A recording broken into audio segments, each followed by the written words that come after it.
welcome to High Africa. Thank you. Cool. That's my intro here. I usually say, welcome to High Africa. Great. Yeah, I'm happy to have you here for so many reasons. So we're not going to start with the reasons, but I want to do an intro. People always accuse me here that I don't do proper intros of people. So I wrote something with the help of ChatGPT. Oh, my goodness. So let's see how ChatGPT will explain you. But I'll do the show first. And then, we'll move from there to talk about you. So yeah, welcome to High Africa podcast, the show where we meet the visionaries, the builders, and the change makers shaping the future of Malawi and Africa and the world. So if you're wondering what it takes to build not just a business but an ecosystem, one that empowers communities, unlocks climate finance, and nurtures the next generation of leaders, then this episode is for you. Still ChatGPT. Still ChatGPT. My guest today is a powerhouse. She's a business development expert, a climate enterprising advisor, and one of Malawi's most decorated social entrepreneurs. Oh my goodness. From being named as one of Worth Magazine's 100 inspiring women in Malawi, to receiving the Sigo Family Foundation African Visionary Fellowship, her work has redefined what's possible at the intersection of impact, innovation, and inclusion. She is the founder and managing director of Emerge Livelihoods, director of Emerge Fund, and leads Emerge Ventures, all working together to drive self-reliance, climate-smart growth, and digital transformation. And if that's not enough, she co-owns Wangiwe Limited, a social enterprise pioneering agroecology, ecotourism, and sustainable construction in Southern Africa. Joining me today is the incredible Wangiwe Joanna Kambuzi. And trust me, this conversation will change the way you think about development, entrepreneurship, and the role of African women in shaping generational wealth. I feel like I should change how I speak about myself because oh my goodness. You see what ChatGPT can do for you. Oh wow. Yeah, but anyway, I had to do that because I believe you are the first right now when it comes to specifically the entrepreneurship space, when it comes to building the ecosystem in Malawi. Cool.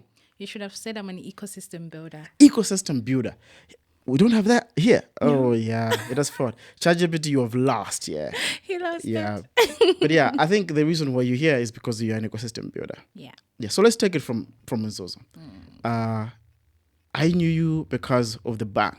You're working with FDH, and you resigned. I did. Let's take it from there. What happened? What was happening that time? I think that time FDH had actually purchased the Malawi Savings Bank. Yeah. And working there for me and seeing that sort of structure coming up brought a lot of, turmoil because staff were retrenched. And that retrenchment, I feel, was a great eye-opener for me because you actually get to see in reality what it means to lose your job. And it doesn't matter what role you have because even at that time, the branch manager was retrenched. Wow. Very interesting. But going home, I started reflecting on what my future looks like. Yeah. And also the kind of potential that I had. Yeah. Because I felt like, I can't just stick in this job for longer because I had worked with TNM before for 4 years. Yeah. I also worked with FMB for about 2 years, and this was like my third corporate job that I had. Yeah. And eventually it was like, I've been transitioning so much to the point that maybe I need to rediscover myself.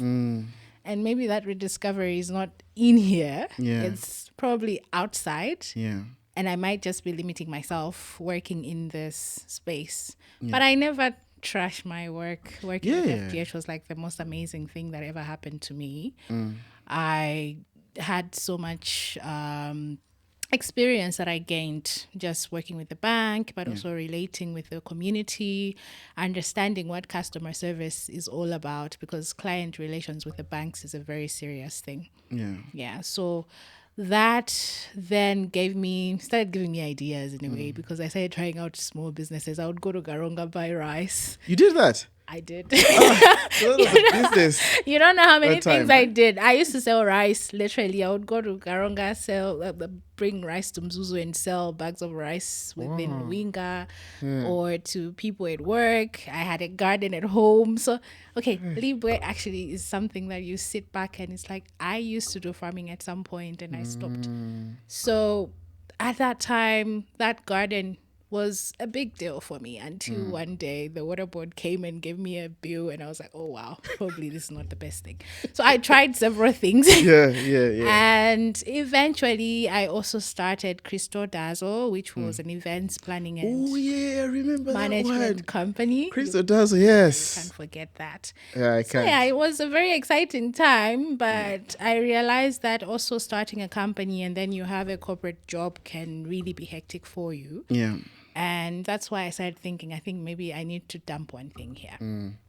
And unfortunately, it was FTH. Yeah. So I had to leave, but I left because I wanted to go home and really just rediscover myself. Yeah. I know most young people, when we are still in this space where we are trying to understand ourselves, we don't take time to analyze what's working, what's not working, and where maybe do I need to explore the potential that I have so I can actually tap on that. Yeah. So I took that tough road and here we are. So. True. Now I remember those days. The Cristo Dazzle event company. Yeah. Yeah. I think, my memory of Nzuzu, because you remember that time when I was there, I was running a company. My talented. Yeah, Kentam more. You should tell people that you were the hub in Mzuzu then. Yeah. All of us would come and work there. Yeah, but M-Hub came Yeah. and they did their activity in my office. It was more or less like a hub It was. that time. It was. But I think that wasn't my calling. It was your calling. You understood that business better. The business of receiving people, nurture them, and then when they're leaving your space, they are empowered and they are stuff. I think that's something that is good of you. Yeah. That came out of that space. But anyway, so moving from there, Zuzu Ehab started, and you have done a lot of stuff. I don't want to focus on Zuzu Ehab, but I want you just to do like a run of what was happening that time. Then we can go to Emerge. Okay.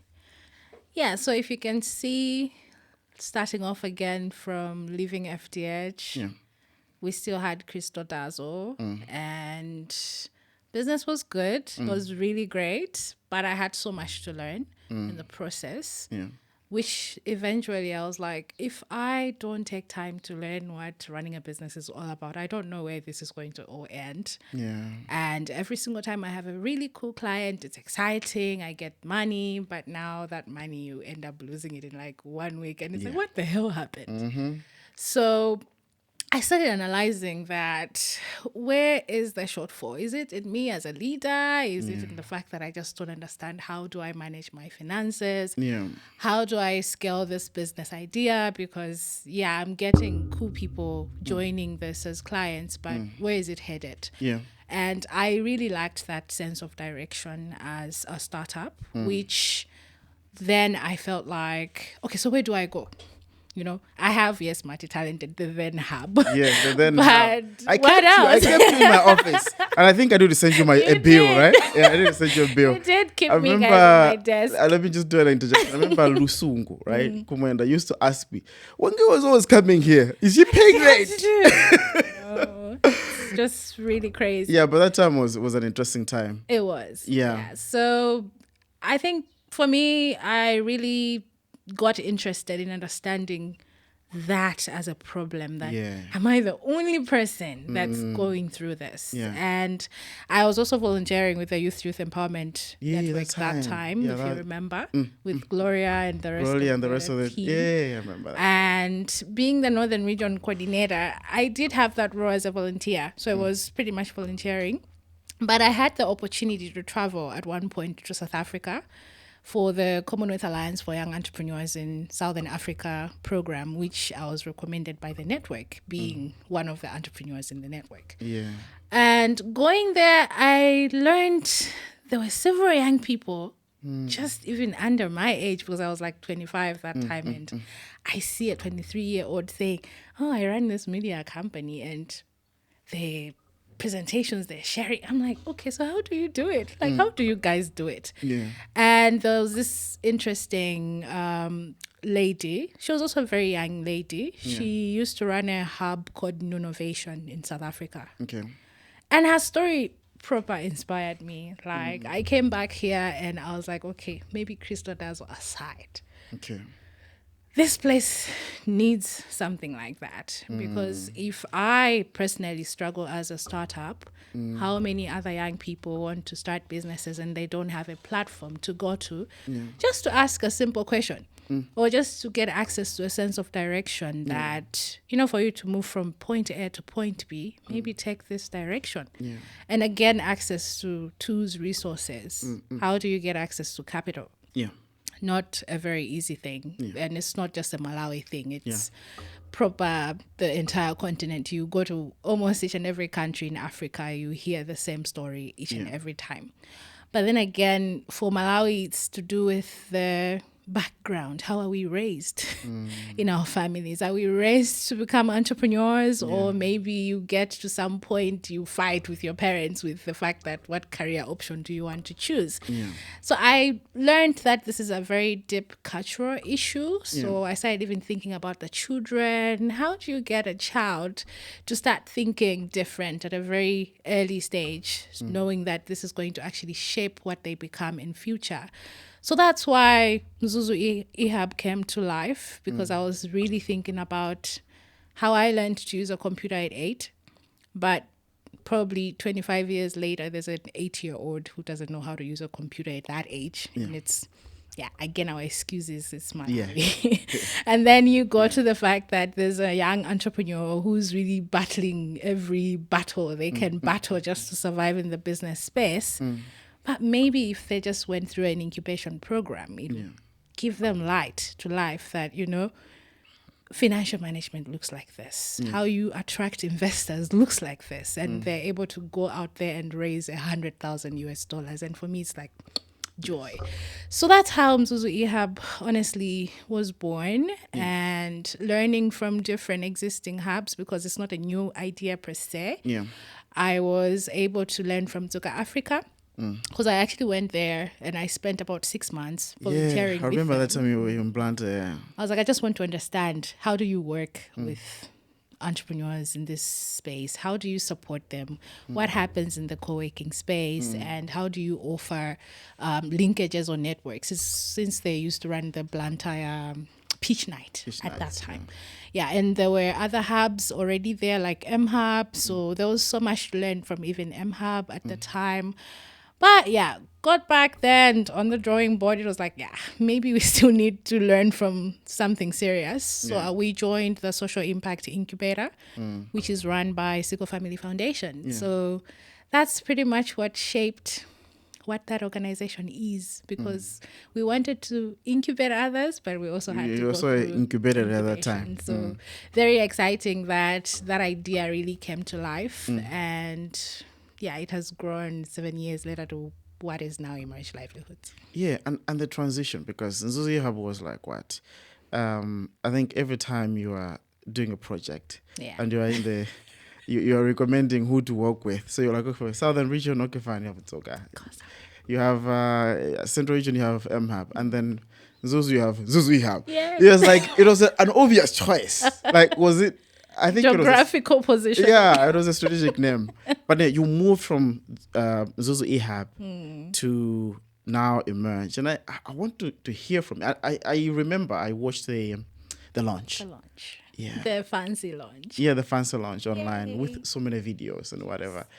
That was amazing. But I'm happy to see that you moved from there to Emerge, and then the kind of conversation that you started to discuss on Emerge moved from a region in Malawi to a bit of Malawi as a whole, and to Africa And then goes on and on like that. Yeah. So tell me about the process of you transitioning from Zuzi Hub to Emerge Livelihoods. Yep. So, as you just suggested, the name Mzuzu Entrepreneur Hub Yeah. was really cool. Yeah. But the geographical positioning was the challenge because everyone would relate with the fact that we're based in Mzuzu. Yeah. That means we work in Mzuzu or surrounding areas in the northern region. Yeah. But almost all the projects or programs we used to deliver were actually targeting the entire Malawi. Yeah. And even at the time we ran for 5 years, we had different projects in Cheu, we would work in Nilongwe several times. But what's mostly recognized is the northern region of Mzuzu. So we started figuring out, what does growth and sustainability look like for this organization? And if we're going to be very honest, I think this has served a purpose. But then again, it's also not cool to just say we want to support young people. Because I think the brand has always been young people at the center of private enterprising, so they can contribute to socio-economic development. And we get so many people coming and saying, but what about us? Like, I'm post 35. How am I supposed to get support from this space if you keep saying you only support young people? And then the children were in the picture, but then because we kept saying youth, sometimes youth and children don't relate per se because people assume youth is just 18 to 35. Yeah. So we realized the target scope was not really well defined eventually because we had tried this, tried that. Youth was on the spotlight, but the other parts were not really visible. Yeah. And then on the flip side, it's more balancing. This is registered as a non-profit. We want to do business activity because it's going to sustain us. But then again, how do we present it back to the community to ensure that people understand we're not fully a non-profit? Yeah. So that struggle was a big battle that after 5 years of running our strategic plan, which that was running from 2018 to 2023, we had a review with the board and the conversation moved from, so what does the next 5 years look like? Because we have lessons here. We have things that worked, things that didn't work. Yeah. So how do we move forward? And then we had a proposal. Maybe we should rebrand. Okay. Who's up for rebranding? Everybody. So very cool that everybody said yes to change. But change is not cheap. Change is not cheap. Change is very pricey, expensive, and can really take a lot of time to really come to life. So I would say we took the whole 2024 curating what is Emerge Livelihoods. So it took drafting the first concept, taking it to the board. Maybe not. This doesn't make sense. You go back. Co-creation with the team, going back to the community. And then we wanted to develop a strategic plan. So we had to engage a consultant who worked with us for about 2 months just to engage the different stakeholders through a workshop, but also desk research and then one-on-one interviews. And it was really clear that even the community was skeptical about Mzuzu Hub and the name and also the services that we offer. Their saying was, they can do more. They can be more. It's like the more of a youthful brand than the kind of work that is needed in the sector. Yeah, so it was more now deciding how do we take a bold step to create this change. And then we had the first 6 months pass off, and then in the second 6 months, it was like, we agree. Our growth and sustainability looks like we need to expand nationally. We shouldn't limit ourselves to the north, to Mzuzu. And we should also not limit ourselves with what we offer the community. Everybody should come to this space and find it as a home or a one-stop platform where they identify what solution they can take back and translate it to themselves, that I go back with my livelihood changed or something within my household different. And at the same time, it was more or less also as an organization. How do we secure our growth and ensure that it's sustainable beyond even revenue. So there's the revenue side. So that's where you hear the subsidiaries, which is Emerge Fund, Emerge Ventures. Where as social enterprises, whatever proceeds they generate, it's profits that can be shared back to Emerge Livelihoods so we can do the good work. But now what else? Like, how are we going to sustain the programs? How are we going to sustain the services we offer so that it's not like we bring something today and then next year it's not there? Yeah. So donor-driven programs, you run it for 1 year and then it goes. We'll talk about that in more detail. I have so many thoughts that I want to bounce back with you. But I want to understand the naming, Emerge Livelihoods, because that's where the whole thing centers. Like, how many other options were there before you picked this one? I think there were several options. Okay, I wanna hear. There were several options, and unfortunately, none of them were clicking for all of us. Okay, fine. Every time we brought them to the table, it's like, nah. Then let's just push them out there for people that are looking for names. I'm always eager to also learn from another person. So before I tell you, what do you think Emerge Livelihoods means to you? I don't know. It's like livelihoods that are emerging. I don't know. It's livelihoods are emerging. I don't know.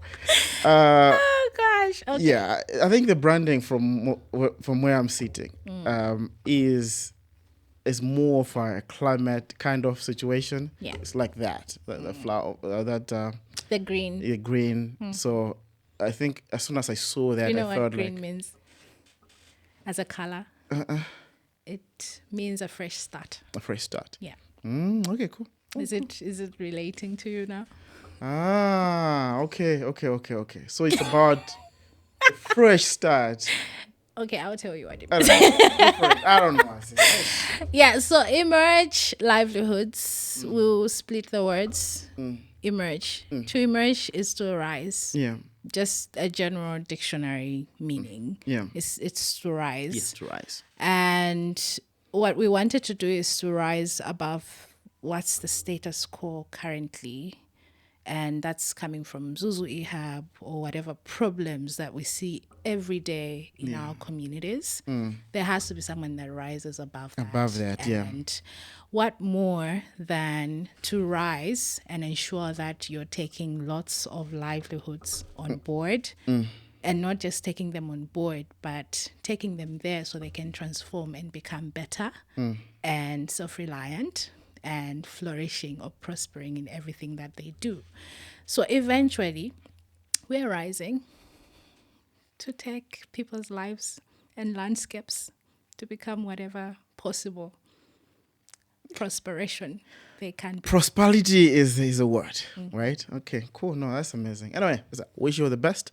And I think you've started in a good spot. I watched the launch and I watched what you guys are doing with the rest of other offers attached to it. I think Emerge Livelihoods, then you have Emerge Fund, Emerge Ventures, and the linkage that is there, which you have explained. Anyway, let's get to now not history-related kind of discussion.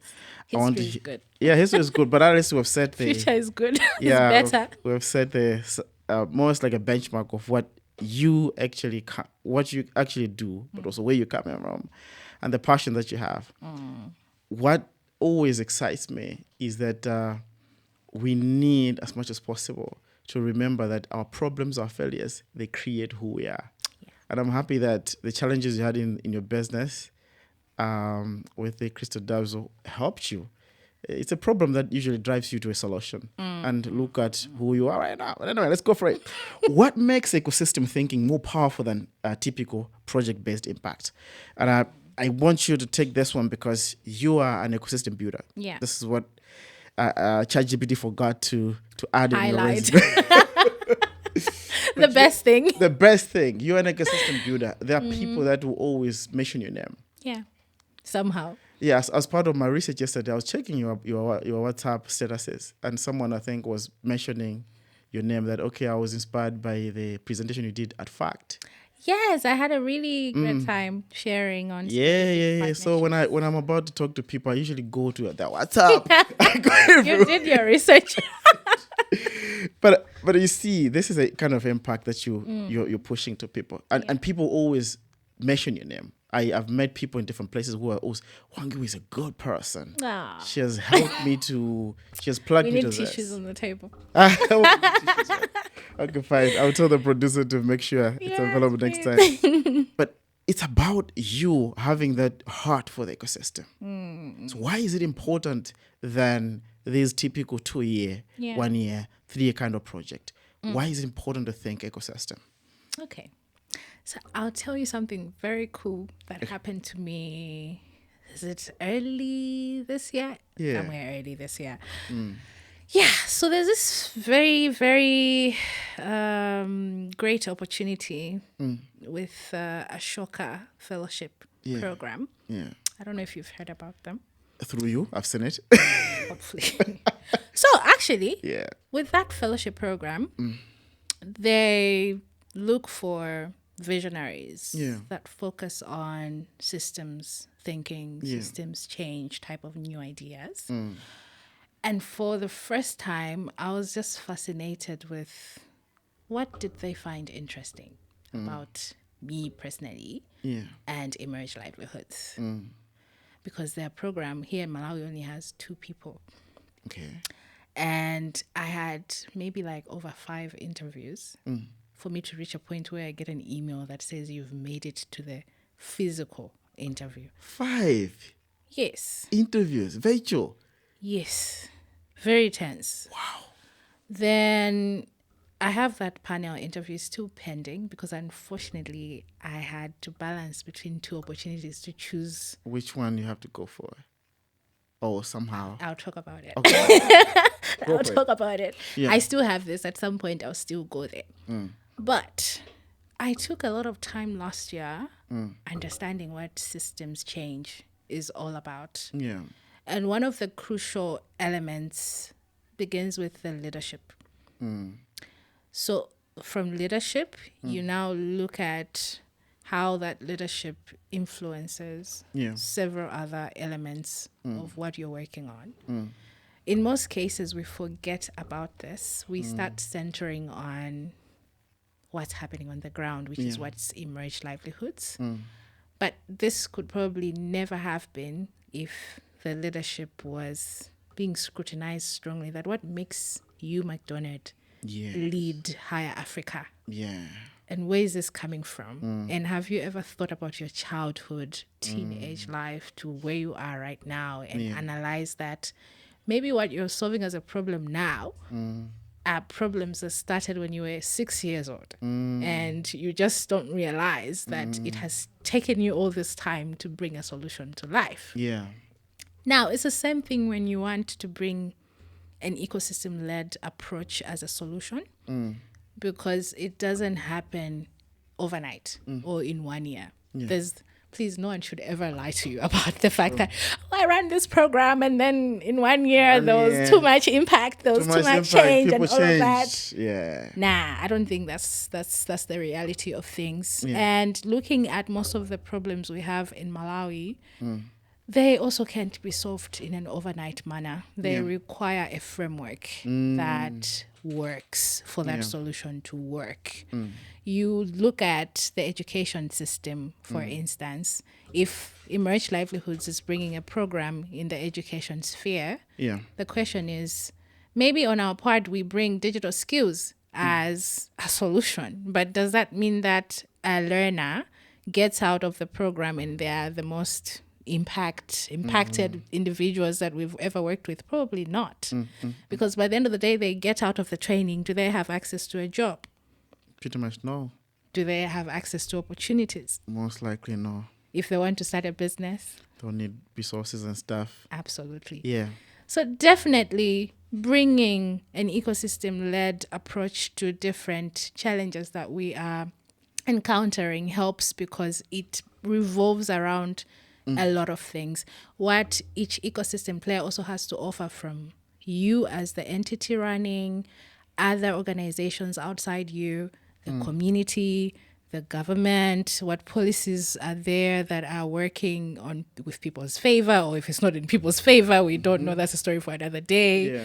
What does the environment look like on its own? If I bring a new product, is it going to be favored by a yes, or I have to again go through every earthquake before it works? So all of that is an ecosystem that has to be analyzed. And again, when you launch that sort of approach, don't expect that change process will happen in 1 year. Yeah. And the resources you also bring in might actually require you to use this same ecosystem to be functional, because maybe I need to partner with government. When I partner with government, what that means is now I understand what the policy framework looks like. And if it's not in the favor of the work we do, maybe we need to start having conversation on what needs to work here for this to work. Yeah. If we need financial institutions to have favorable resources they're bringing on the table, if it's not working, what needs to work? Maybe we need to start building programs or portfolios that align with what these people require to ensure that it's not the idea stage that we support, but maybe the early stage that can have access to these resources easily. So by the end of the day, it's really going into the root causes of a problem, looking at it from that angle, and then you bring solutions that use a model framework that brings on board not just you as Higher Africa or Emerge Livelihoods, but entire village. It's like it takes the entire village, it's true, to bring something to life. So that's pretty much what ecosystem building or ecosystem led type of thinking should look like, because that change can only work if the entire village works together. Yeah. You know, you've mentioned about system thinking, which is a very important terminology right now, because most of the problems we have, they are connected. So I'm just read system thinking from ChatGPT. I get it. Systems thinking. Like Jonah is not using his brain, guys. No, I am using my brain, guys. I am, but systems thinking is a holistic approach to analysis and problem solving that views systems, whether they be organizations, communities, ecosystems, or industries, as complex, interconnected wholes, rather than isolated parts. And I'm linking this to your response, because there is an obsession of completing a project and telling a story of success without knowing that a story of success is never ending. So when you're saying that we help someone to do X, you have, but they are not complete. They're not a whole. No, they will never be whole. Until something else comes. And so it's a journey of so many nodes. If it is a network connecting and distributing information and support for that person to exist every day. So we do our part, you do your part, another organization does their part, and stuff like that. If people realize how powerful that is, some of the battles that are there within organizations and trying to be the only one to work in an ecosystem will be out of the door. Because we now understand that people require more than one entity for them to be supported. True. And a good example I can give is maybe why we brought like Emerge Fund. So Emerge Fund stemmed from the fact that we would talk to several of our MSMEs and they would bring this issue, access to finance is the problem. But when we dig deeper, we would analyze and understand that there's maybe 3-4 things linking with that. Number one, they are just not investor ready themselves. And one of the reasons is ask an entrepreneur to just stand in front and tell you about their business.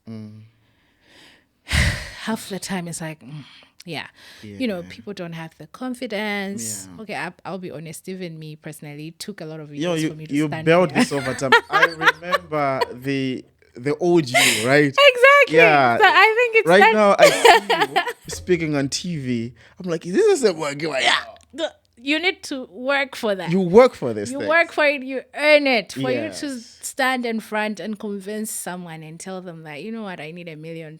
Yes. It's only going to happen if you're able to build that confidence, that boldness that I think I'm worth this. In fact, I'm the right person to do it. Because sometimes you have a good idea, but you're not the right person to do it. So that's one. Number two is, do you have the right documentation? You know. Yeah. So eventually we realize that I think aside this access to finance issue, let's curb these things together with this. And when we're bringing Emerge Fund, it was like we're bringing both capital. We're also bringing advisory support, because we want you and the investment analysts to sit together, analyze your documentation, right? But also at the same time, how about you? Are you capable of doing this? Are you capable of, getting me as your investor to invest in you?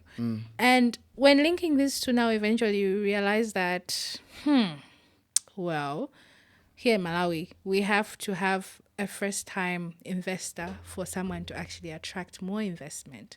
So that for me is like, it's a solution that we brought, because we don't want to give you everything. We just want to be the first one, so we can open more doors for you. And that's a good one. Yeah. That essentially might be in tech would be like pre-seed, right? Where literally, you're giving someone something that will help them to be identifiable, to be worth it. So they can go out there and share that, Emerge Fund invested in me.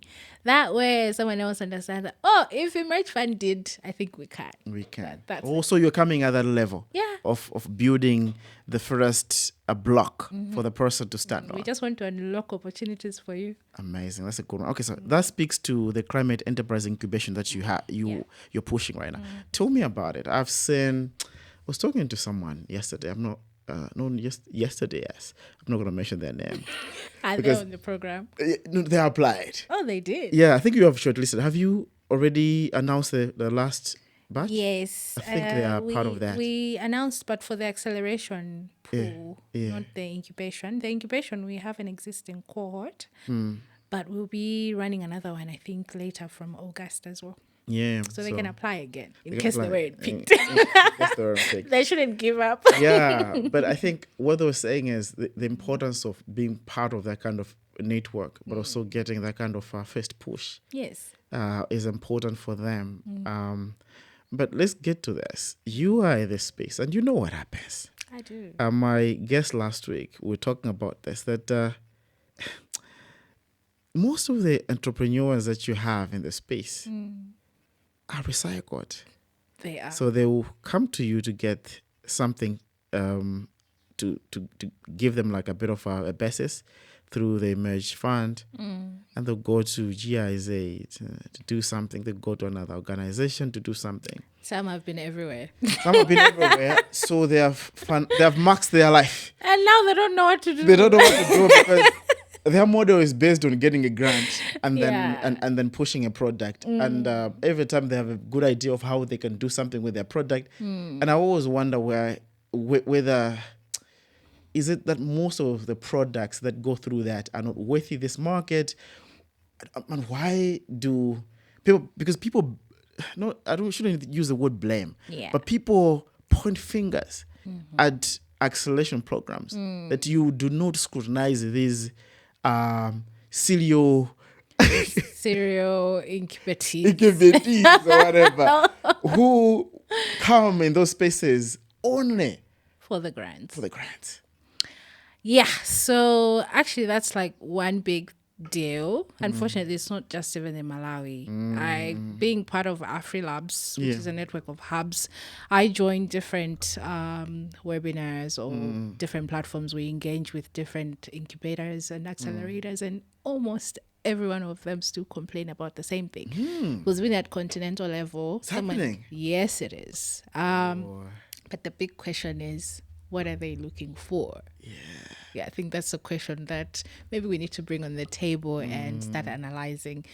On on a general perspective, I would say most are definitely looking for money, but that has limits because at some point you again get stuck, like I said, and you go to this, you go to that, you go to there, and what money are you getting eventually? Maybe $1,000, $2,000. Like that, There's nobody who's really going to maybe give a bigger type of grant unless it's an acceleration program, because the whole essence is you move from incubation, you go to acceleration, and after this, maybe if you need technical assistance, you can access that, but not necessarily that you're on this incubation, another incubation, because you're pretty much learning the same thing. It's just learning the same thing and you're not moving You're forward. not moving. I'll tell you, I met one of the best people I met was Benedict Thangen. He's from London. He visited Mzuzu Ihab way back and somewhere in 2019. And we had several entrepreneurs join a fireside chat with him. Yeah. And he would fire back questions to all of them that if you're here saying access to finance is a problem, why are you in business? How do you make your money? Because the first place you access finance is within your business. Essentially, you have to get some revenue coming through. How are you If making nothing is coming through, then what is that? What is that? What's going on? So we need to have a conversation about that, because I think most of the entrepreneurs that we see coming in with an idea, it's nice, you join our program, you move from the idea stage, you now have a fully fledged business with product or a service. We've graduated you. The expectation is maybe after you're only able to access the linkages we offer you if we have an expo, if we have a what, or the funding opportunities and all of that. Unfortunately, Malawi has a limited resource pool within the ecosystem. So sometimes that's why I would push blame maybe on all of us as ecosystem enablers that we haven't managed to build a framework that transitions people from one program to a different one to another one. Yes. And there's a missing investor landscape. So once the incubates move, they don't have an investor who they can just reach out. You know, I have this idea and I need an investor. Yes. So if we start building this investor landscape, because I don't think we should all think there's going to be people outside Malawi coming and investing in us. How about ourselves? I want to invest in an entrepreneur, like even if it meant $1 million kwacha. Yeah, I'd love to. You want to invest. Everyone wants to invest in businesses that are promising, right? So I'm still trying to battle with myself why this investor landscape is shades like in the infancy or whatever I can call it. But this is where it has, like, there has to be that connection between this and this, so that at least there's stronger graduation of these people getting into a program, getting out and not thinking of, let me go and join another program, because they're looking for something, and maybe that's something we're not offering at this time. And maybe we need to also curate programs that are more at acceleration level, where if there's going to be more grants, it's not the 1,000s. Maybe it should be more. So if someone gets a 10,000, they go and come back and never come back, because that has really shaped what their business should look like. Yeah. And I want to agree with you. And that's a position that I have had with Bright. I mentioned to you before we started shooting. Yeah. That this is one of the problems that I think ecosystem builders, you have to grapple with right now. Yeah. Because the businesses that are out there, most of them are just recycled. And in their own, they're not profitable. Yeah. But they are relying on how they have refined their pitch through an acceleration so program. they can go and pitch elsewhere. So they pitch elsewhere, and you're like, oh, this one is smart. No. And most of the entrepreneurs or the startups, they have mastered the right lingo. Yeah. That if they say these right words during a pitch, you're gonna pick. They're them, gonna win. right? But unfortunately, there's a slowdown on pitch events. Yeah, So if they're not careful, they're not gonna go into pitch platforms anymore, because now the landscape is also shifting. Yeah. The kind of programs that are coming in is like, there's Anchito entrepreneurship and access to finance, where we get 30 incubates and they go through, the technical support through training and coaching, but we give all the 30 access to finance by ensuring they have adequate raw materials. Yeah. I know about that, and I think, okay, I don't want to say anything about it, but I think I have an idea of why other people be like, no, but we wanted to pitch so we can get more. Because what the program is doing is it's like essentially equitable distribution of resources. Which other people be like, no, we wanted there were just 3 sports and then we could fight for that. No. But yeah, that program is doing like a really amazing work. I think that's a good way to start. Yeah. Specifically building the benchmark of what the startups are supposed to be representing, and then of course moving from one space to another. But very important is the ecosystem builders. I think there has to be unity. There has to be unity. I will roll my eyes. I know. There has to be unity of a purpose. Not unity in terms of that you guys get along, but unity because there's a purpose, there's a bigger picture that everyone is striving towards to achieve. And the bigger picture is this ecosystem has to be strengthened. The investors have to be fighting for this ecosystem to say, no, Malawi as an ecosystem has very smart people, very good products. Do you know what the problem is? If you come to Emerge Livelihoods, we could be a struggling ecosystem builder. You understand? And we also want to support a struggling entrepreneur. So we are in the space where at this point, most of us as ESOs, which is enterprise support organizations, actually need to be self-sufficient. Yeah. If we're not, trust me, that unity is difficult to have. I think when you have money, even you as have a a person, bigger voice. You have a bigger voice. But when you have everyone has money, sometimes fights are usually less because you guys you have a common like a common voice. Essentially, you align on a particular idea. I think if the ecosystem builders out there, specifically within the Malawi and maybe the continent, would have sustainability is one, resources to help the institution to run minus donor resources. Let me repeat that. Yeah. You as entities, if you would sustain yourself without donor resources, I think the kind of unity you would have is different. Would be different right now because some of the fights I know that happens within the ecosystems, even within entrepreneurs, is because you're fighting for resources. Yeah, but also how not fully taking away the donor side of things, because probably that's always somehow still going to be there. Yeah. But the issue is we also miss out on opportunities where we could have gotten if it was all of us together, working together. All of the ecosystem builders coming together and having one voice and saying, this is what the ecosystem needs. So instead of one entity getting 200,000, another one getting 300, another 100, another 500, you could say, let's work together and build Malawi as a one, or maybe Southern Africa as a one, and imagine what kind of money would come through in that kind of space. Yeah, so there's a new conversation that's just erupting. Okay. So I think I'm hopeful. Okay.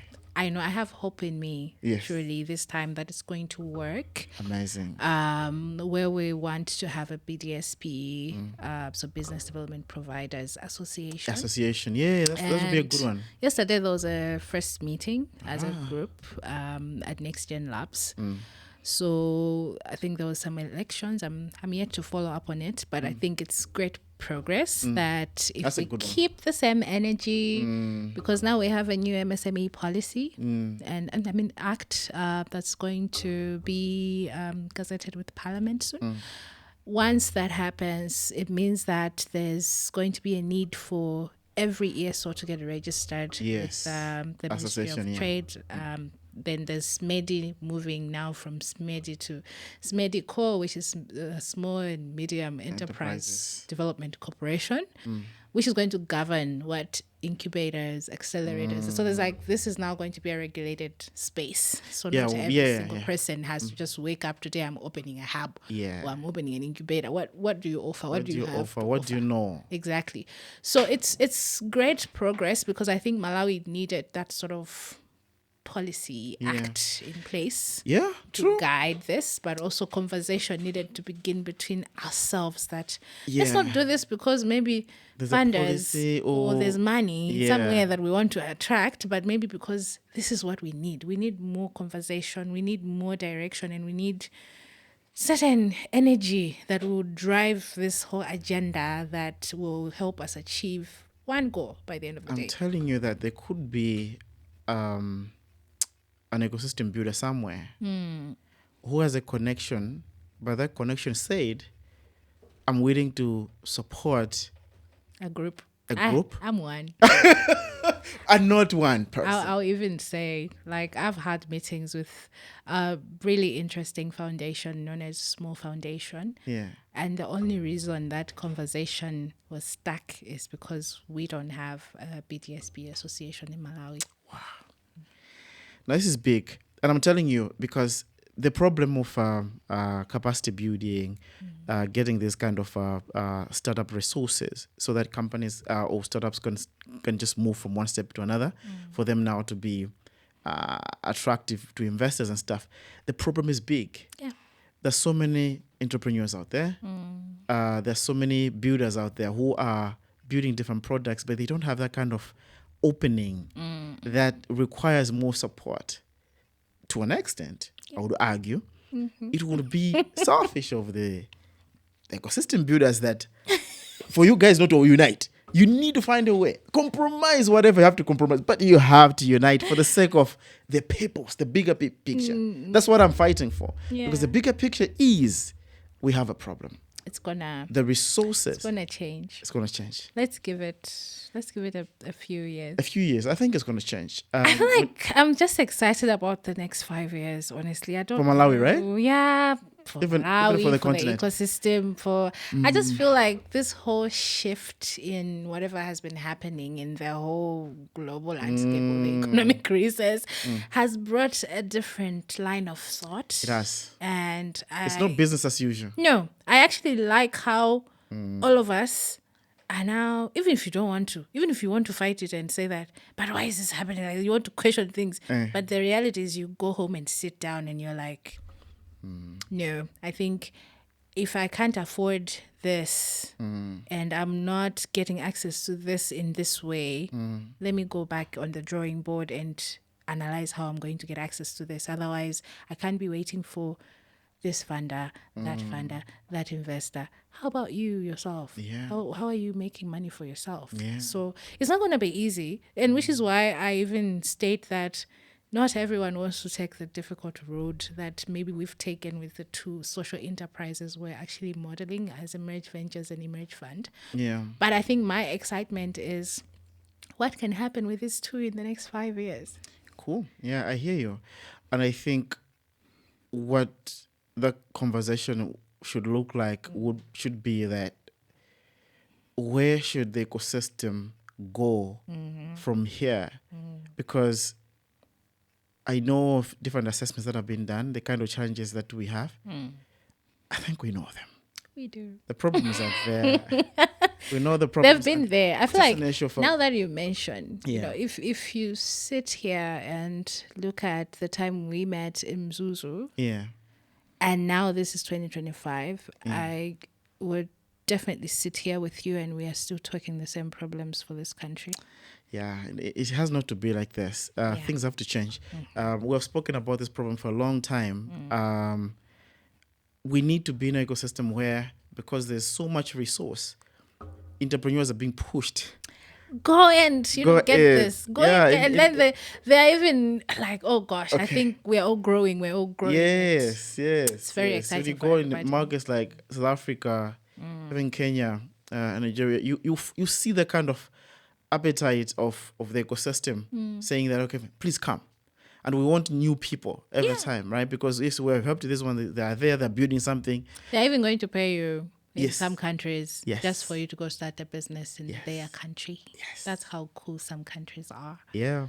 But I also see a lot of countries in Africa that I think are developing a lot of inspiring ecosystems that as Malawi we can learn from.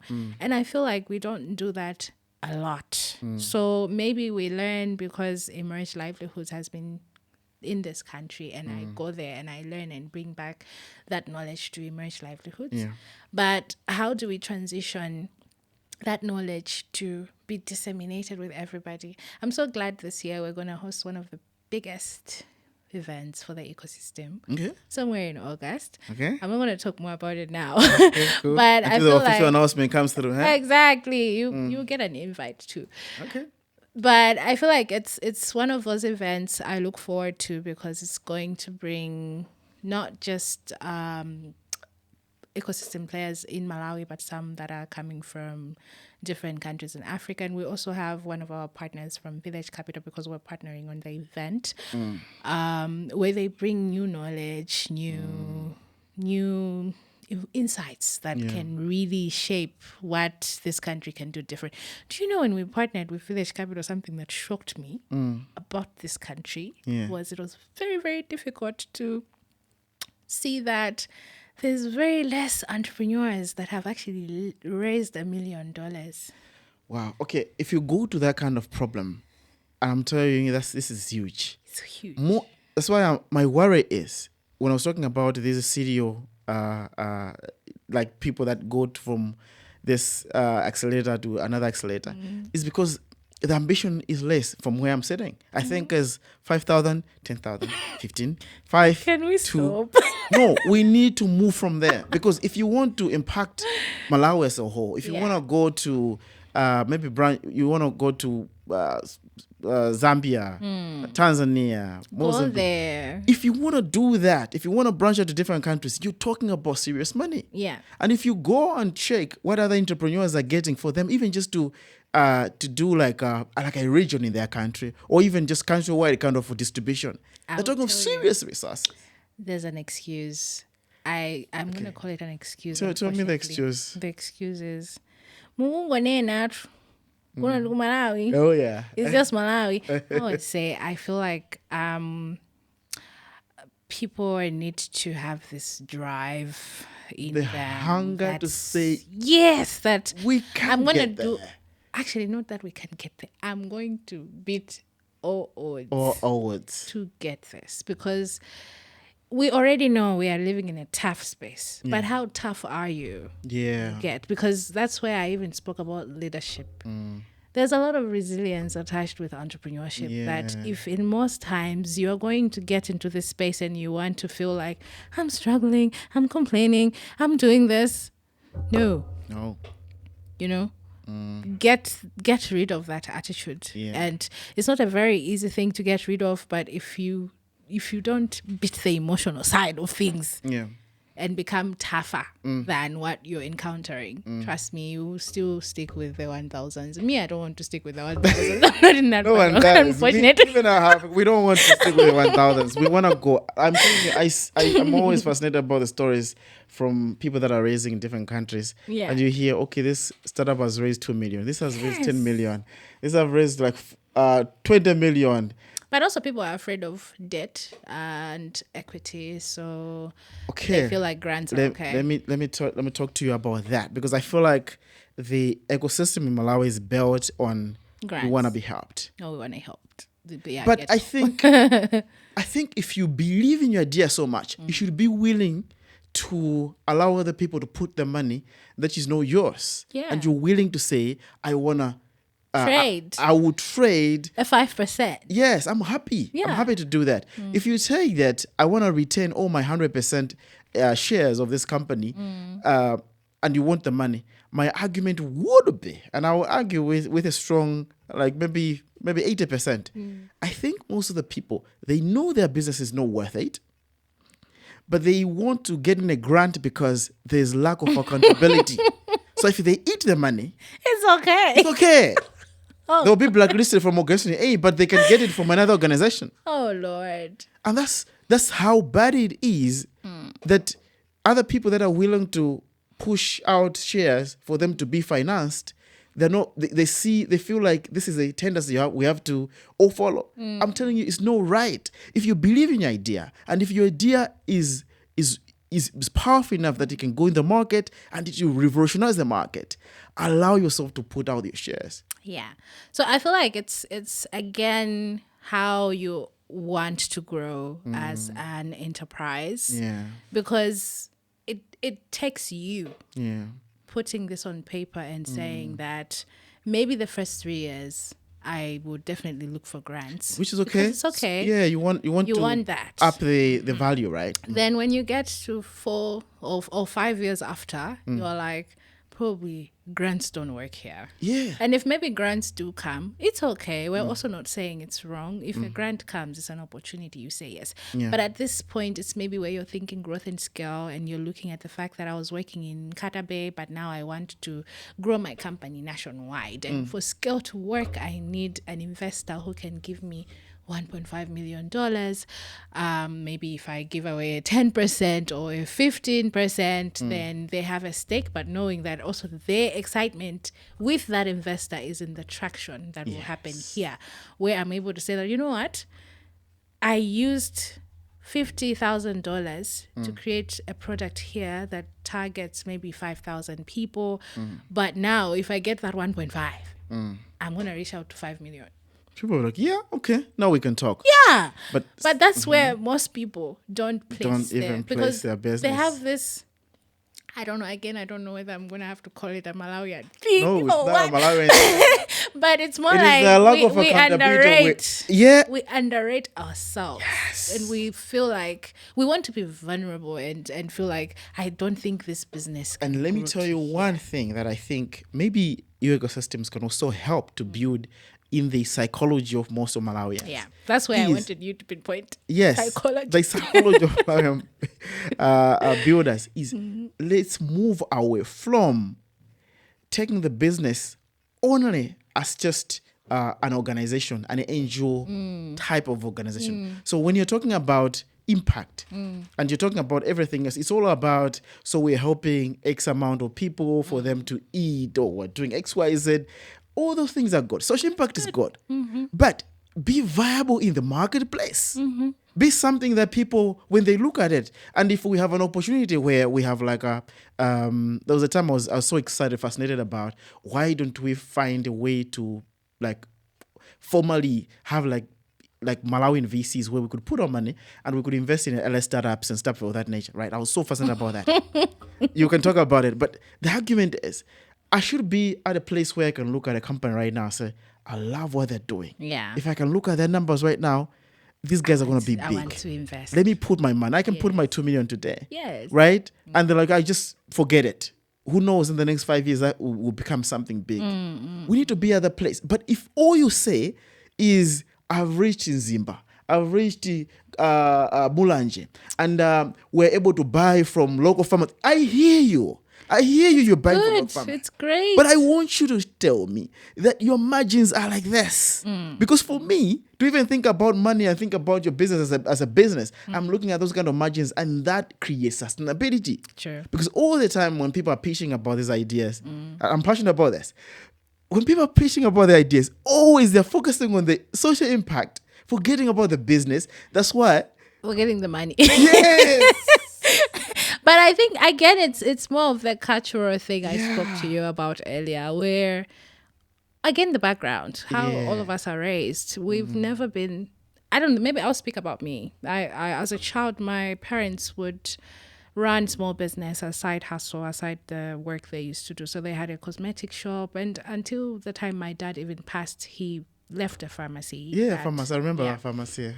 So, living through that sort of background gave me a picture that there is buy and sell involved. Someone has to pay for something. Yeah. And once they pay for something, you're able to track that this month we made 2 million.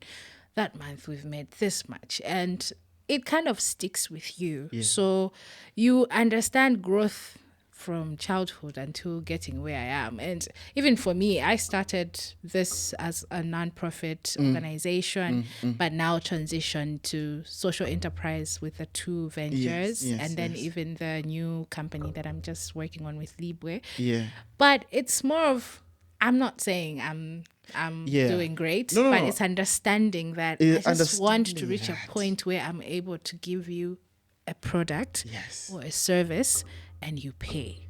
And when you pay, I'm able to analyze how I'm growing.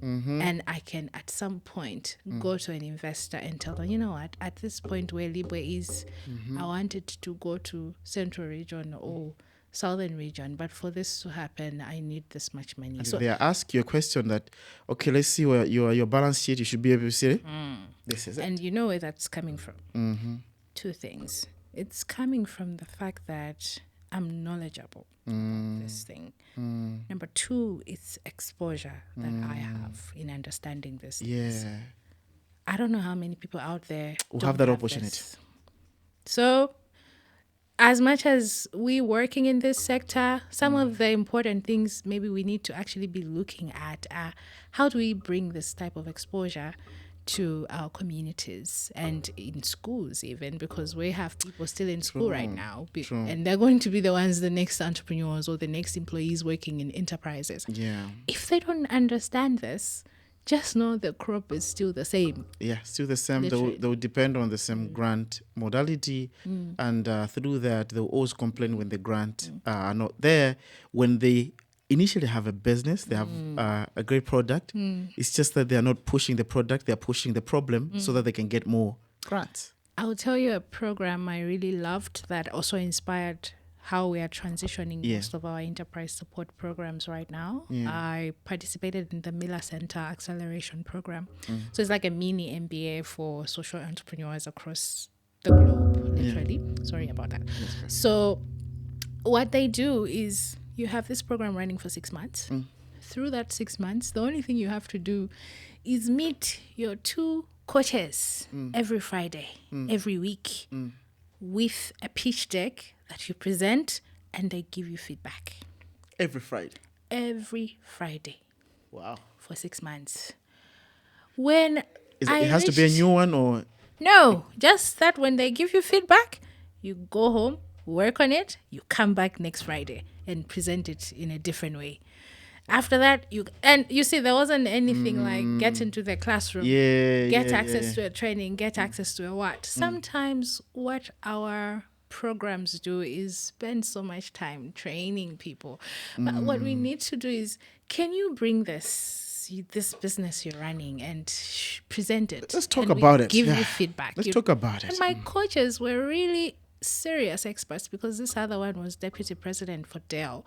This other one runs a serious consulting firm in London, that they challenged me so much that 5 months, when we got to 6 months, I had to go through an investor, they call it a mock investor session, where they bring real investors. So after this 5 months of me learning how to pitch, I bring that pitch to real investors.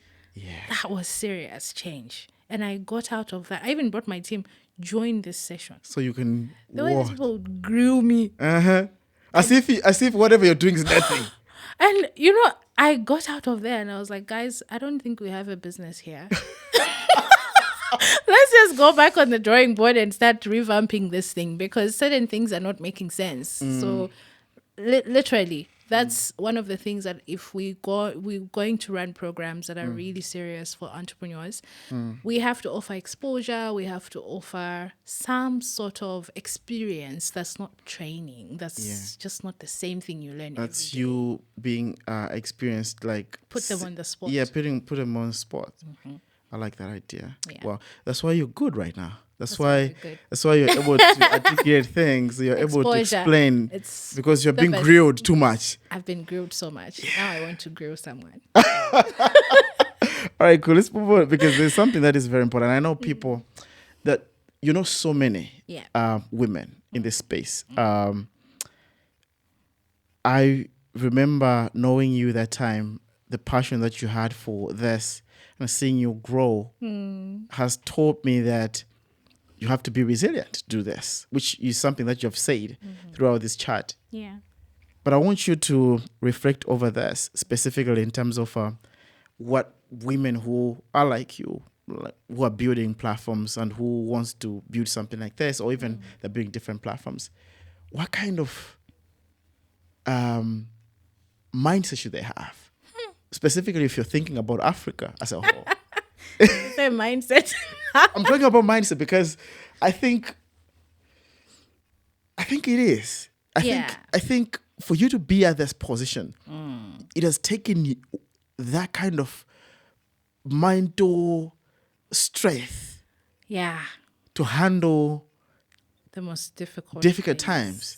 that would ever hit a human. There's so many things. Yeah. Talk of payroll. Oh. It grows bigger every month. Every month, you have like a new team member joining, and you're like, okay, fine. What happens? What's going on? Right? And you talk about growth, seeing your organization grow, dealing with competition, making sure that you are also growing personally. You have your personal life. You have school. You have school. Kids. You have husband. People that you have to take. So much going on. So much going on. Like, how would you do that? Like, what has been your strength to go through that, and what kind of mindset are you employing to do this? And I want you to look at the camera because these women are Guys. they need to be inspired. They need to be inspired. Okay. I know you said that. How do you do it? How do you do it? But there's a very good answer that I recently learned. I don't. I don't do it. I honestly don't. Okay. And I feel like I'm one of those people that sometimes goes home and I would lash at Daniel that, today was the worst day of my life. This thing happened, that person happened, and that's one of the important things that have really helped me. Number one, talking about my experiences. Talking about it, yeah. So you cannot demonstrate resilience if you pile so much within you, because that's going to consume you by the end of the day, and you're probably going to break down. So understanding what are the key points that break you and using different models that will help you, take them out of your system, which for me, like I said, is talking about it. I will definitely talk about it with the people that I know listen and just listen to me and maybe give me some sort of advice, but I don't want you to give me answers. I just want to talk about it and off it goes. And it's good.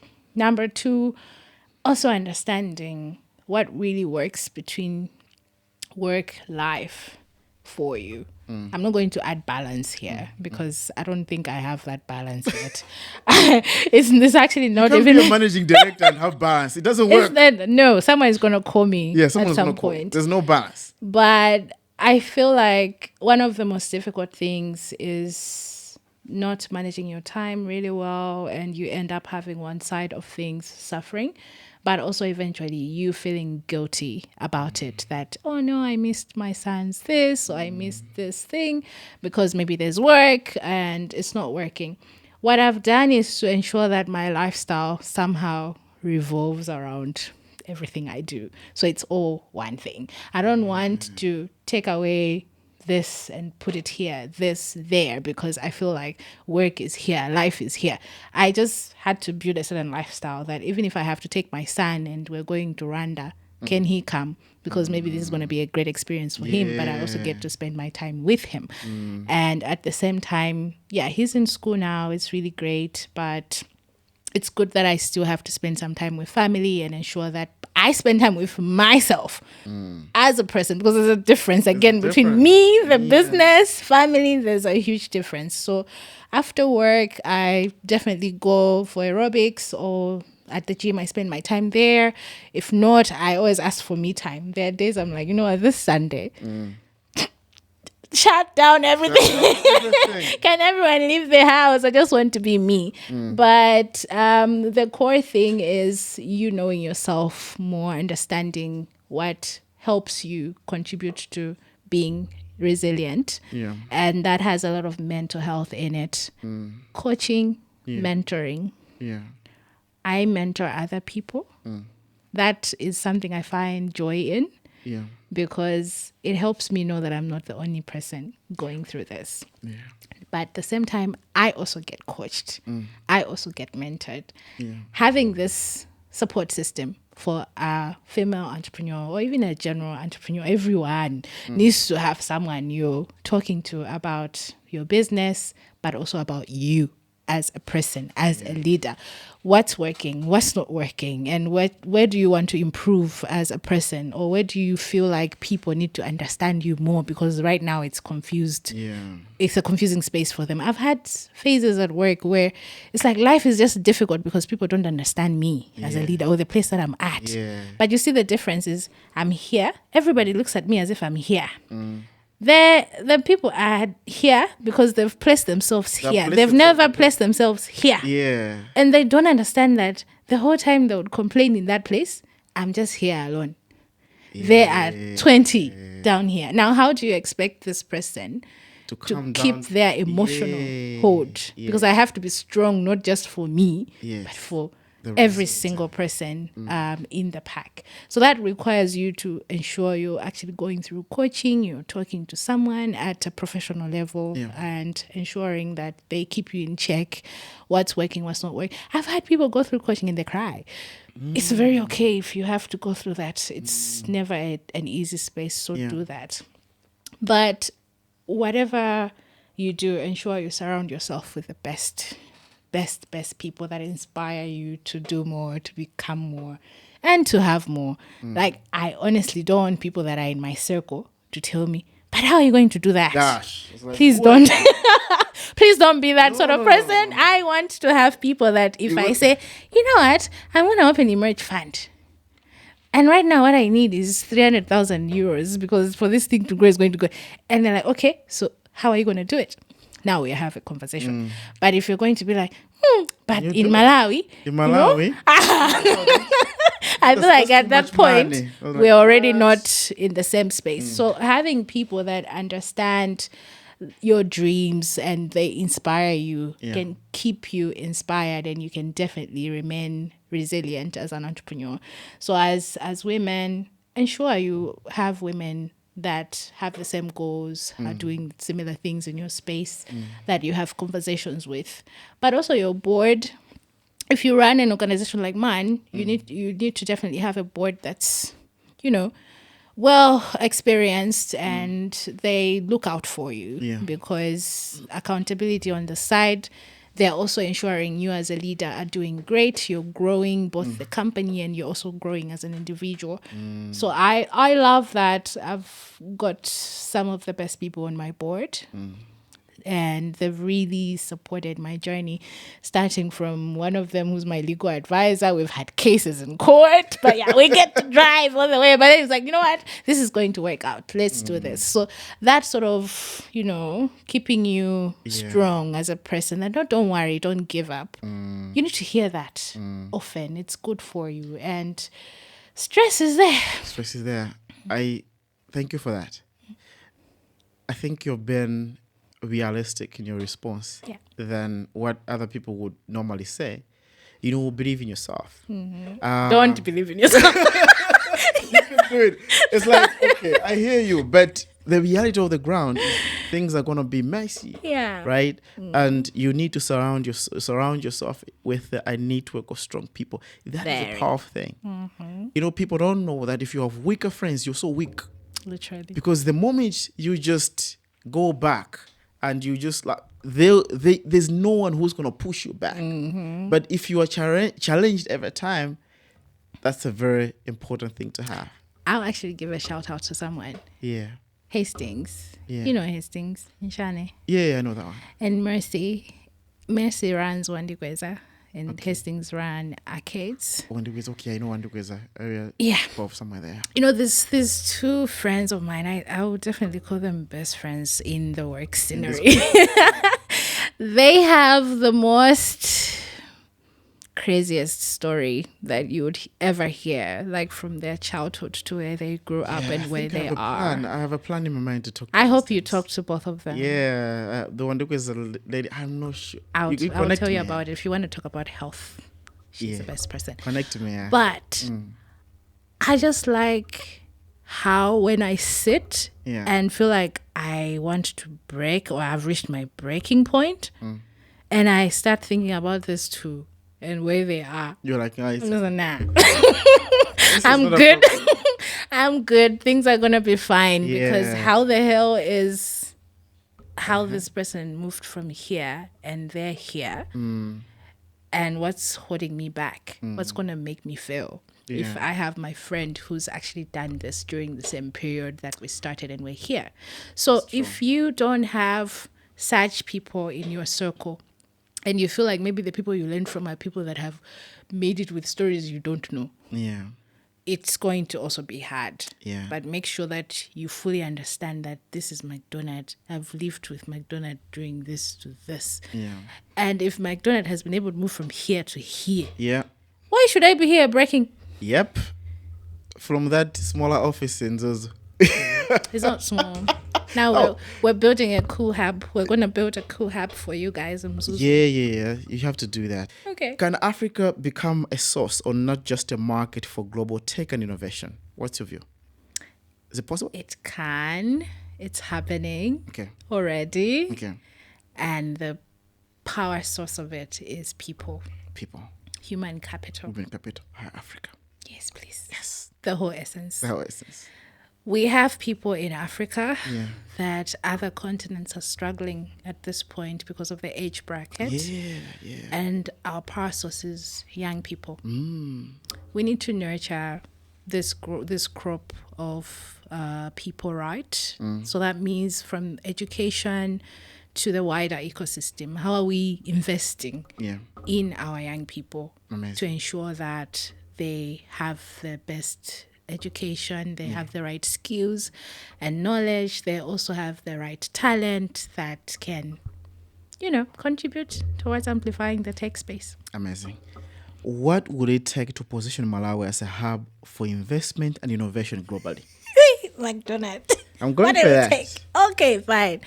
I would say we need, again, still, you see this ecosystem-led approach we're using with Emerge Livelihoods. Yeah. This is what this country needs. Okay. We cannot work in silo where maybe government is developing policies that are off what is needed on the ground. And then we have development organizations maybe come and play, introducing programs that maybe don't align with the policy or with the needs of the people on the ground. And then we have the local organizations like Emerge Livelihoods starting our own innovations that are also pointing a different direction. And then we have the people themselves that don't even know what they want, or they know what they want, but they don't even know how it's going to go in a certain way. So we need... I was telling someone today, maybe Malawi needs a rebrand. Like Emerge Livelihoods. Yeah. But yeah, maybe we need to have conversations around about rebranding. what do does you want and everything. this country need. And who do we need to put in the table? Listen, I'm not talking about the president Yes. oversight, but who do we need to put at the center of this conversations discussion of and this kind of development. Yes, and ensure that there's a holistic approach that if we want, for instance, the digital transformation to work, we need infrastructure, we need the right skills, we need whatnot. All of this is aligning with starting from the mainstream level as a child. Yeah. What's this child getting? What's a young person getting? What is you and me as the young adults doing about this thing? And then what are these other players coming in also contributing? And we put that on the table and build a framework that works. Yeah.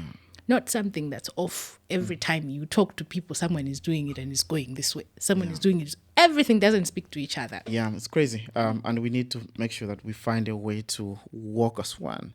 That's it. Right? Amazing. Okay, what message do you have to funders and investors right now? I'm for that. I think Malawi right now, Africa right now,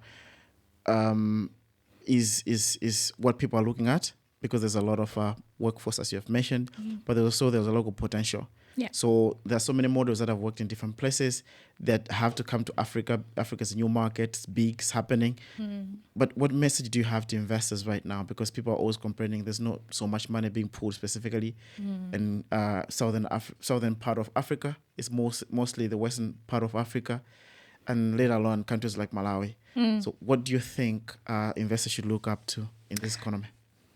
Weirdly, I actually learned that there's a shift from funders and investors that have been mostly working in the eastern side of Africa moving a little to Southern Africa, which is great news for a reason. So East Africa is oversaturated at the Yeah, as of moment. now, yeah, So you find that every investor or funder you want to speak to works in East Africa and not this side. But over the time, I'm sure they're coming this side. I would say an important message is co-creation. There's always a give and take situation in dealing with a funder or someone who's looking for funding. Yeah.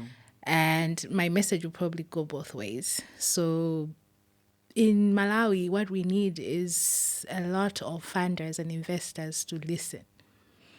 I love that part. But for the local enterprise or organization to also ensure you have something to give, because you're not just there to make noise that I need $1 million if you have nothing to give or put on the table.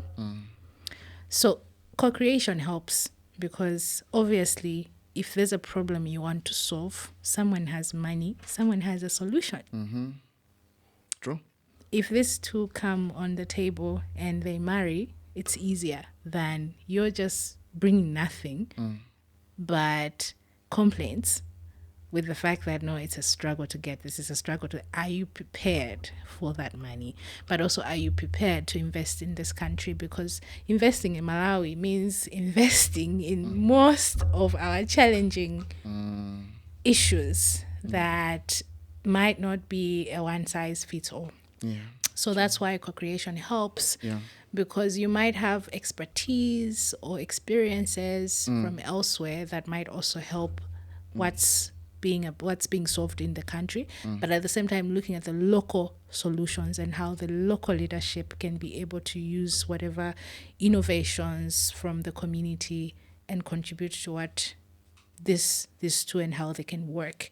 Because now by the end of the day, if this give and take relationship is always from who has the power. Yeah, that's where the problem is. Who has the power? So is the North against the South? I don't know. I think we need to change the narrative, and it's a very important point. Co-creation, shift the power as well. So co-creation will help people, both the funder, investor, and the people that are working on the ground, to have one voice, to understand their concerns, their needs, so that the solution is tailored to the ecosystem. The needs of the space. The needs of the space. I have rapid fire questions, and on this one, I need you just to be as brief as possible. Okay. So we can close. What is next now for Emerge Livelihoods? Do I even know what's next for tomorrow? Okay, what's next for Emerge Livelihoods? Yeah. Very interesting. Emerge Fund is now fully operational. We have a CEO, Mr. Ines Chikaja, who just got deployed. So our office space in Mzuzu, the very first one, is going to be in the Hope building. I'm very excited about that. We are setting that up this time, and we'll have a new team also joining. So you can definitely reach out to us if you're an MSME looking to access financing up to 5,000 USD, which is around 10 million kwacha. Okay. We'll be and this is happy to financing, not just grants, credit. right? It's credit financing. You have to pay back. Yes. Yes. It's a loan. It's It's a loan. It's If you debt believe in your finance. business, take the money. Yeah, and Emerge Ventures also has some cool innovations. Now they are managing our technology and innovation hubs. Amazing. So we have the first hub in Mzuzu, Emerge Hub Mzuzu. So eHub is not really dead; it's still there. Somewhere And there, we're yeah. also working on construction for the first innovation hub in Mzuzu. So Amazing. you see, most of the things are starting there, but we're going to be growing in the next 5 years to other cities. So don't be shocked or feel like we're leaving you behind, because the idea is we set up everything there, move to the next city until we get out of Malawi. The beyond happens. So super excited about that. And we also have had a lot of planning around events in the year. Like I said, we'll be hosting one of the best events in August on sustainable entrepreneurship. We don't leave the sustainable part. Yeah. That's why the climate enterprising side is there. So be on the lookout if you're an enterprise support organization, an investor, a development partner, or government representatives that will be reaching out and working with these stakeholders to ensure that this event is a success and we have shared knowledge. Amazing. What is your proudest moment as a founder? As a founder? As a founder. Yeah. I feel like I have a proud moment. Oh, I was going to share you some good news. So now Yeah. I'll share it here. Please, go for it. Yeah, my proudest moment this year. Yeah. This year, I'll say this year because This I have year. several proud You have moments. several, yeah. Last year it was the rebrand, but this year I was nominated by the U.S. Embassy to join the International Visitor Leadership Program that the U.S. Government Bureau of Education and Public Affairs hosts, and I got approved to participate in the program. So this coming Friday, I'm actually going to the U.S. Whoa. for a month for that Wow. program on a project which is called Advancing Economic Prosperity, especially for small business development and entrepreneurship. This is such a prestigious program that in my life I actually never imagined joining, but it definitely validates the fact that it's important work that we do. Yeah. Not that I needed the validation. But- Let's but be clear on it's that. important. But it's an important validation Yeah. because even moving forward as Malawi, we definitely need to be talking more about this type of work that actually contributes to advancing economic prosperity. Yeah. So I'm super excited about that. Congratulations. Thank you. Amazing. Okay. What is that one mistake you have made and that it has helped you to grow as a founder? One mistake One mistake helped you to grow. helped me to grow. I've made so many mistakes. So many mistakes, but I feel like a mistake that I at some point frequently made was the kind of talent I needed to place on my For team your team, to a ensure big issue. that the work is really going right. And I'm sure even for other entrepreneurs, they will attest to you that hiring the right talent is a big deal, and you can make so many mistakes in the process. So right now, I've tried as much as I can to ensure that there's clear standards of who gets on my team, which is somehow going well. I will say somehow because it's still a work in progress. It's a work in progress, yeah. But I definitely attest to the fact that I think at some point I made so many mistakes with that to the point that I would question what succession looks like. I hope this is my last 5 as a managing director. Okay. But yeah, maybe a story for another day. But my hope is that I'm able to build a plan on what sort of succession I can create for the organization so that when I leave, there's right processes, systems, and it's not running on Wangi or the fact You're that the I'm first there. founder I've heard talking about succession. I need it. So many I founders, need they it don't to talk work. about it. They don't talk about it, but this is important, amazing. yeah. This is amazing. I think someone listening will get that as a plus of who you are. Absolutely. Okay, fine. The last one is I want you to complete this statement for me, like a sentence. Africa doesn't need saving. It needs do. So think about it. Think about it. Yes, Africa doesn't need saving. It needs. I feel like it doesn't need saving because... Yeah, you have to finish the sentence. So it's like a sentence. Okay. So it's starting like Africa doesn't need saving, comma. It needs. Then you finish the sentence. It needs communities and people to work together so everything can work. Okay. I think so. Amazing. I think so.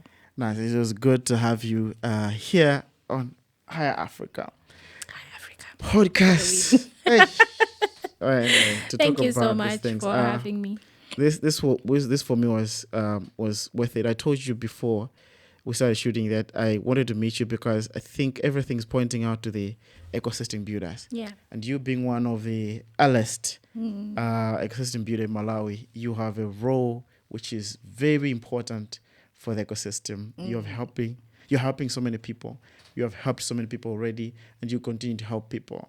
So Glad to do that. very important that people hear how you think, Yeah. but also hear how you are doing your work and processing the next steps for Emerge Livelihoods and the rest of the products that are in there. So thank you so much for coming through, and I wish you the best in the US as you're doing the Thank program. you. But Yeah. also the best gonna of be Emerge Livelihoods as a whole. I'm excited. You know what I'm See. excited about? Uh-huh. I should also be grateful Yeah. because our new strategy this year has awareness raising. So this is a platform that's really helping us with that, and super grateful that you invited me. Yeah.